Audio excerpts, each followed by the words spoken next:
이번엔 1장 살펴보겠습니다. 1장 제목에 좋거나 나쁜 것은 없다. 단지 생각이 있을 뿐이다. 예, 좋거나 나쁜 것은 없다. 단지 생각이 있을 뿐이다. 근데 끊임없이 좋은 거, 나쁜 거 계속 이렇게 판단을 하잖아요. 네네. 예, 그래서 이제 취사 선택을 하는데 네. 그거는 우리의 생각이고 우리의 판단이다라고 네. 이야기를 하고 있습니다. 음. 우리는 존재 자체로 완전하다. 그러나 이 사실을 모르는 우리는 우리가 지어낸 또 다른 나가 되기 위해서 부단히 노력을 한다. 그럴수록 진짜 나와 점점 멀어진다. 우리가 진정으로 누구인지 모른다면 비록 우리가 원하는 삶에 도달하더라도 삶의 고통은 계속될 뿐이다. 끊임없이 이어지는 이 수레바퀴를 멈출 수 있는 이는 누군가? 바로 나다. 예, 예. 그러니까 보면은 왜 사람들이랑 비교하면 끊임없이 내가 부족하다, 뭐 결핍이 되어 있다, 뭐 더 해야 된다, 그리고 잘 살기 위해서는 뭐 이런 것들을 개선하라 이런 이야기들 많이 하잖아요. 네네, 뭐 맞아요. 저도 그렇게 이야기할 때도 많고 나도 끊임없이 내 자신을 개선하려고 하는데 그러다 보면 진이 빠지는 거예요. 진이. 네, 그쵸. 예. 그리고 언제까지 해야 돼? 이런 느낌이잖아요. 그리고 개선이 되기는 되는 것 같은데 그 개선됐다고 해가지고 이게 만족이 오는 것도 아니죠. 아니고 네, 맞아요. 예. 그리고 끊임없이 나는 그 부족함에 이렇게 시달리고 네. 예. 근데 그냥 내 존재 자체로 괜찮지 않나? 오히려 해서 그 생각이 들더라고요. 여기에서 이야기하는 것처럼 내가 나 존재 자체로 그냥 온전하다는 걸 인정을 하면 이렇게 나로부터 힘이 나올 텐데 바깥에 힘을 내주니까 끊임없이 내 자신을 들들들들 볶게 되는 네네. 예, 그렇죠. 그런 게 있는 것 같아요. 음. 이런 이야기도 했어요. 주위에서 끊임없이 당신이 성공하려면 당신은 괜찮은 사람이 되려면 일정한 기준을 만족시켜야 한다는 메시지를 끊임없이 보낸다. 그 메시지에 빠진 우리는 나는 부족한 사람, 모자라고 못난 사람으로 인식하며 뭔가를 채우기 위해 몸과 마음의 에너지를 쏟아낸다. 예. 근데 별로 이렇게 효과적이지는 않죠. 않은 것 같아요. 네, 맞아요. 예, 네. 예. 어차피 부족한 건 아무리 노력해도 채워줄 수 있는 용량이 한계가 있으니까요. 부족한 건 부족한 거예요. 그냥 그렇게 받아들여줘야 되는 부분이 있는 거죠. 부족한 것은 부족하다. 그걸 받아들이라. 예. 뭐 아무리 제가 그 예전에 그 말씀 드렸나요? 제가 처음 사역 나갔을 때 그림 그려갔는데 애들이 그 그림이 뭔지 못 알아봤다니까요. 예, 저는 예, 모세인 예. 줄 알았는데. 예. 근데 그거를 제가 뭐 미술학원을 안 다녔게 제가 오래 다녔다고 그랬잖아요. 초등학교 때부터 제가 계속 다녔던 게 제일 많이 다닌 학원이 미술학원인데. 아, 그래요? 네. 근데 소용이 없는 거예요. 제가 나이가 이제 조금씩 들면서 손으로 하는 걸 한번 해봐야지. 그리고 미술은 안 되니까 퀼트라는 거 아세요? 바느질에서 하는 예, 거? 예. 퀼트에도 관심을 가진 거죠. 퀼트를 했어요. 뭐 제대로 됐겠어요? 안 되더라고요. 뭐 재봉틀질도 잘 안 되고 그래서 그냥 마음을 내려놨죠.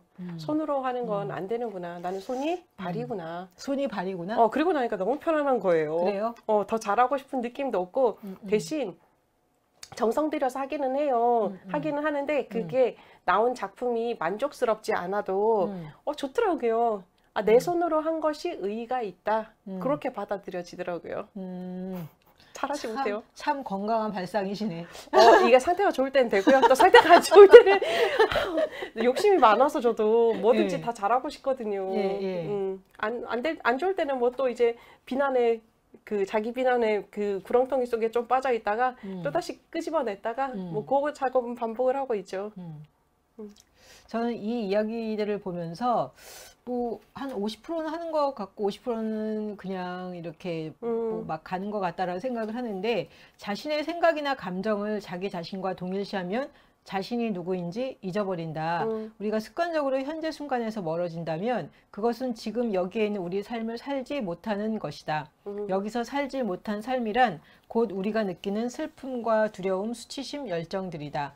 그러한 감정을 외면하고 모른 척하며 앞으로만 나간다면 진짜 나의 모습으로 진정한 삶을 살아갈 기회를 잃는 것이다. 슬픈가? 화가 네. 나는가? 짜증이 나는가? 시시각각 변하는 현재 나의 모습을 알아차리지 못하면 계속 같은 삶을 반복하게 된다. 그런 나에게서 주위 사람들은 멀리 떨어지려 하고 나 또한 다른 사람들을 품어 안을 수 없게 된다. 라고 이야기를 하는데요. 자신의 생각이나 감정을 자기 자신과 동일시하면 근데 이렇게 생각이나 감정을 자기 자신과 완전히 동일시하면은 예를 들면 내가 화가 난다. 그럼 화에 다 쏟아 부어가지고 난리가 나는 거 아니에요. 네네, 맞아요. 근데 제가 이렇게 제 자신을 보니까 화를 좀 내기는 하지만 완전 제 자신을 이렇게 쏟아서 완전 이렇게 정신이 돌거나 이러지는 않은 것 같아요. 아, 대신 화가 내면에 머물러 있지 않아요? 화가 내면에 머물러 있다? 네네, 내가 화를 냈을 때 그 화를 내고 난 감정 혹은 그 잔재가 내 내면에 계속 머물러 있지 않아요? 영향을 주지 않아요? 내 생각에, 내 마음에, 아니면 내 행동에. 뭐 그럴 수 있는데 예를 들면 이제 저는 이걸 보면서 무슨 생각이 들었냐면 내가 만약에 화가 났어요. 네네. 그래서 화와 내 자신을 완전히 동일시하면 완전히 이게 쏟아져 나가잖아요. 네네. 그러면 이게 사실은 이제 컨트롤이 전혀 안 되는 거잖아요. 네네. 그러다가 예를 들면 그게 뭐 분노에 의해서 어떤 사람들은 사람을 죽일 수도 네네. 있고 때릴 수도 있고 막 네네. 이러잖아요. 네. 근데 그렇게까지는 가지 않는다는 거지. 여기서 말하는 그 개념은 나와의 동일시 자체는 그냥 내가 표출의 방법만이 아닌 거예요. 나에게 지속적으로 남아있는 부분인 거죠. 예를 들면 우리는 배운 인간들이잖아요. 게다가 또 우리가 화를 내기에 적합한 직업이 아니잖아요. 그렇죠. 목회자는, 그죠? 예. 그러다 보니까 내가 화가 나도 참는 경우가 많지 않으세요? 많이 참죠. 많이 참고 대충 어떻게 조금 표시 이렇게 좀 하고. 살짝 그냥 네, 나 그렇죠, 화났어 이 그렇죠, 정도만 그렇죠. 하잖아요. 예. 근데 그렇게 했을 때 내 마음에 잔재가 남아 있잖아요. 계속 그렇죠. 분하잖아요. 분하고 화나고 나는 왜 이렇게까지밖에 못하는지, 그리고 그 사람에 대한 이제 앙금이 남기 시작하는 거잖아요. 그러긴 한데 그러다가 그냥 이렇게 시간이 지나면 또 좀 사라지고 그냥 그러는데. 사라진다? 네. 안 사라질걸요? 아니, 왜냐면 풀지 않으면. 심각하게 받아들이지 않는 것 같아요. 그것도 일종의 이제 그 회피 방법 중에 하나인 거예요. 그래요? 근데 사라지지만 혹은 이제 내가 심각하게 받아들여 있지 않지만 그 화는 어쨌든 이미 일어난 감정이기 때문에 내 속에 어딘가에는 자리 잡고 있을 거거든요. 그러면 어떻게 하는 게 좋은 방법인가요? 그러니까 내가 화가 났구나를 그냥 인지하는 게 제일 좋은 거예요. 화를 내면서 화가 났구나? 그렇죠. 내가 화가 올라오면 화가 났구나. 그런데 이 화난 내 모습이 그냥 전체적인 박밀화는 아니다라는 거죠. 이 상황 속에서 화를 내는 게 정당하다. It's okay. 그리고 이 화를 표출하는 것도 정당하다. It's okay. 그러나 화난 사람이 박밀화는 아니다라는 거죠. 나의 모습의 일부는 될 수 있으나 그렇죠. 그게 전체는 아니다. 나의 존재 자체는 아니다. 그렇죠. 예, 그렇게 예. 감정하고 자기를 자꾸 떼어내는 연습을 하는 부분인 거죠. 아, 화가 났구나. 화내면서 화가 났구나. 그러기에는 정말 it's a real shame.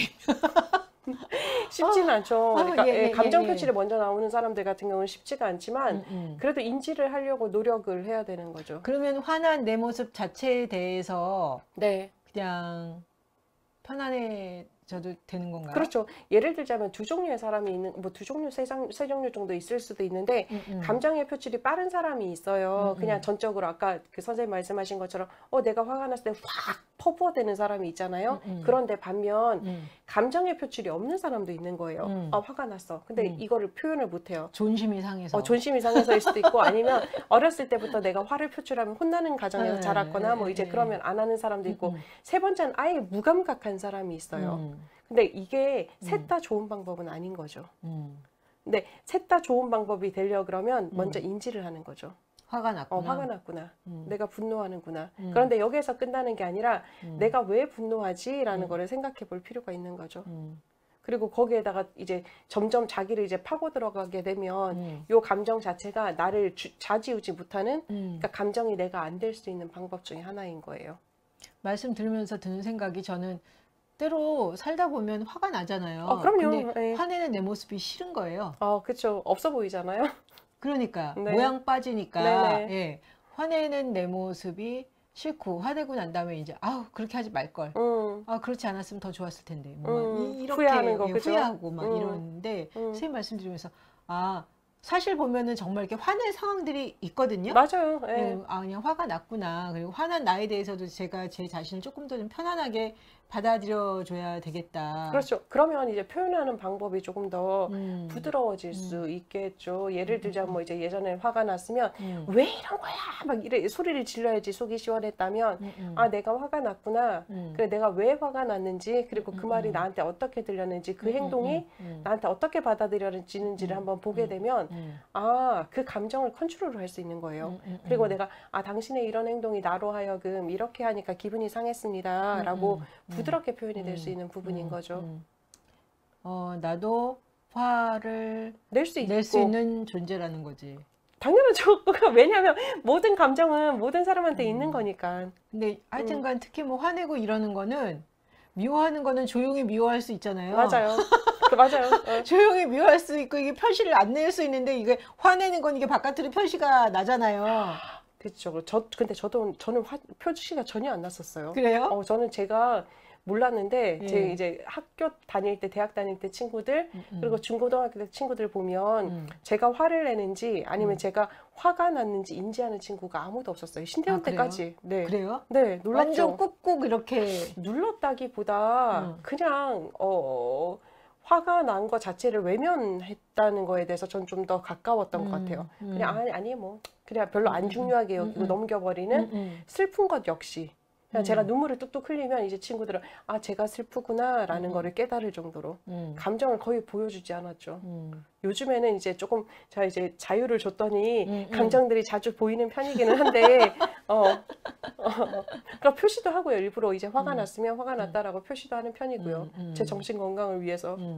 화난 내 모습에 대해서 너무 존심상해할 필요는 없죠. 없다. 네, 이제 근데 화를 낼 때 세련되게 화를 낼 필요는 있는 거죠. 무지막지하게 말고. 근데 존심 상하는 거에 신경이 다 쓰여서 네. 뭐 무지막지고 뭐고 지금 뭐 정신이 없는 거예요. 냈다는 거 자체가 일단 존심이 상해서 이렇게 뭐 눌러버리니까요. 예, 그렇죠. 그러니까 근데 거기에 허용점을 주고 나면 세련되게 표현이 되는 거예요. 내가 화가 났구나. 화를 내도 되는구나. 라고 하고 나면 이제 그냥 무지막지한 화가 아니라 정확하게 자기 표현을 할 수 있게 되겠죠.